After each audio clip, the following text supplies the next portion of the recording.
আমাদের আল্লাহ ছাড়া আছে কে? সব স্বার্থপর। এ দুনিয়া বড় ধোঁকা ভাই, এ দুনিয়া বড় ধোঁকা। প্রথম প্রথম যখন বিয়ে করে আনবেন চুলোর ধারে যেতে দেবে না, আর তারপরে না গেলে মারে আবার। এ ধোঁকার দুনিয়া। আচ্ছাটা খারাপ লাগলো নাকি? এটা হাকিকাত, এটা প্রেম নয়, নাটক, অভিনয়। যদি প্রকৃত প্রেম হতো তাহলে দুনিয়ার আগুন থেকে বাঁচাবার আগে স্বামীগুলো স্ত্রীকে জাহান্নামের আগুন থেকে বাঁচাবার চেষ্টা করত। সব বেপর্দা করে ঘোরায় আর নারীগুলো জাহান্নামী হচ্ছে। তার বেলায় কেউ বলে না যে বেপর্দা হচ্ছে কেন। আর দাইয়ুসু লা ইয়াদখুলুল জান্নাত, বেপর্দা নারী জান্নাতের দরজায় লেখা আছে, তোর এন্ট্রি নাই।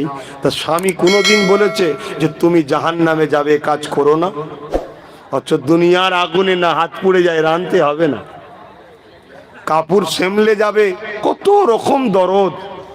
যদি প্রকৃত বাপ ছেলেকে ভালোবাসতো তাহলে ফজর বেলা তুলে দিত যে বাবা এক ওয়াক্ত নামাজ কাজা করলে 80 হোক বা জাহান্নাম খাটতে হবে, বাবা ওঠ নামাজ পড়। কিন্তু না, দুনিয়ার শুধু লোভ লালসা দেখাবে, দুনিয়ার শুধু মায়া দেখাবে।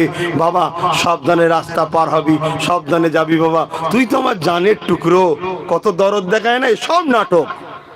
যদি প্রকৃত প্রেম হতো তাহলে বাপ চাইতো আমার ছেলে জাহান্নাম থেকে কি করে বাঁচবে সেইটা ভাবাতো। ঘুষ লিস না, ঘুষ খাস না, চুরি করিস না, মারপিট করিস না, লুটিস না, খারাপ সোহবতে মিশবি না, গান শুনবি না, যাত্রায় যাবি না, সিনেমায় যাবি না, ফাংশনে যাবি না। কেন এগুলো করলে তুই জাহান্নামে জ্বলবি। বাবা বাপ ছোটবেলা থেকে রুখত, জানতে হবে এটা হলো অরিজিনাল প্রেম। এটা কি? অরিজিনাল প্রেম। কিন্তু আজ আমাদের আছে। আর যদিও বা একটা মাহফিলে আমরা বোঝাতে যাব, ধৈর্যও নেই মানুষের শোনার। হা হা।